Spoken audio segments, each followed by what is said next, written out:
சட்டமன்ற நாடாளுமன்ற தொகுதிகளுக்கான தேர்தல் ஆகியவை சேர்ந்தே நடைபெறுவதை ஒட்டி கடந்த 2 மாத காலமாக பிரச்சாரம் தீவிரமாக நடைபெற்ற சூழ்நிலையில் சற்று முன்பு 6 மணிக்கு தேர்தல் பிரச்சாரம் ஓய்ந்திருக்கிறது.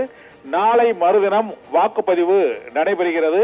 தேர்தல் நடைபெறக்கூடிய 4ஆம் கட்ட தேர்தல் நடைபெற உள்ள 10 மாநிலங்களில் ஆந்திர மாநிலத்தில் 25 சட்டமன்ற 25 மக்களவை தொகுதிகளுக்கும் 175 மக்களவை சட்டமன்ற தொகுதிகளுக்கும் மக்களவைக்கும் சட்டமன்றத்திற்கும் சேர்ந்தே தேர்தல் நடைபெறுகிறது. பீகார் மாநிலத்தில் 5 மக்களவை தொகுதிகள், ஜார்க்கண்ட் மாநிலத்தில் 4 மக்களவை தொகுதிகளுக்கும், மத்திய பிரதேச மாநிலத்தில் 8 மக்களவை தொகுதிகளுக்கும், மகாராஷ்டிரா மாநிலத்தில் 11 மக்களவை தொகுதிகளுக்கும், ஒடிசாவில் 4 மக்களவை தொகுதிகளுக்கும் நாளை மறுதினம் வாக்குப்பதிவு தொடங்குகிறது.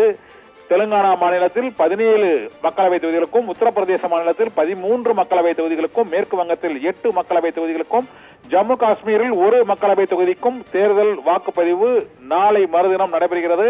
அதற்கான தேர்தல் பிரச்சாரம் 6 மணியுடன் ஓய்ந்துவிட்டது. பிரதமர் நரேந்திர மோடி மற்றும் காங்கிரஸ் கட்சியின் ராகுல் காந்தி உள்ளிட்ட முக்கிய தலைவர்கள், 2 கட்சிகளின் தலைவர்கள் மற்றும் அந்தந்த மாநிலங்களைச் சேர்ந்த கட்சிகளின் தலைவர்கள் இந்த தேர்தல் பிரச்சாரத்தில் தீவிரமாக ஈடுபட்டார்கள்.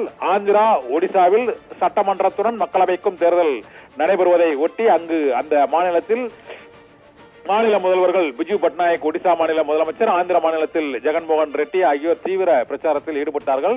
அங்கு தெலுங்கு தேசம் பாஜக கூட்டணிக்கும் ஜெகன்மோகன் ரெட்டி தலைமையிலான கூட்டணி மற்றும் காங்கிரஸ் தலைமையிலான கூட்டணிக்கும் கடுமையான போட்டி ஆந்திராவில் நீடிக்கிறது. பீகார் மாநிலத்தை பொறுத்தவரை அங்கு ராஷ்டிரிய ஜனதா தளம் மற்றும் காங்கிரஸ் தலைமையிலான இந்தியா கூட்டணிக்கும் பாரதிய ஜனதா கட்சி, ஐக்கிய ஜனதா தளம் கட்சிக்கும் இடையே பீகாரில் கடுமையான போட்டி நிலவுகிறது. ஜார்க்கண்ட் மாநிலத்தில் முதலமைச்சர் ஹேமந்த் சோரன் கைது செய்யப்பட்டுள்ள சூழ்நிலையில் அங்கு 4 மக்களவை தொகுதிகளில் தேர்தல் நடைபெறுகிறது. இதே போல மத்திய பிரதேசம் மற்றும் மகாராஷ்டிராவிலும் தேர்தல் வாக்குப்பதிவு 4ஆம் கட்ட தேர்தலில் நடைபெறுகிறது. தெலுங்கானாவில் 17 தொகுதிகளுக்கும் இந்த முறை தேர்தல் நடைபெறுகிறது. அங்கு பாரதிய ராஷ்டிரிய சமிதி மற்றும் காங்கிரஸ் கட்சி, பாரதிய ஜனதா கட்சிக்கு இடையே மும்முனை போட்டி தெலுங்கானா மாநிலத்தில் நிலவுகிறது. உத்தரப்பிரதேச மாநிலத்திலும் 13 மக்களவை தொகுதிகளில் இந்த முறை தேர்தல் நடைபெறுகிறது. மேற்கு வங்க மாநிலத்தில் 8 மக்களவை தொகுதிகளிலும், ஜம்மு காஷ்மீரில் 1 மக்களவை தொகுதியிலும் தேர்தல் நடைபெறுகிறது.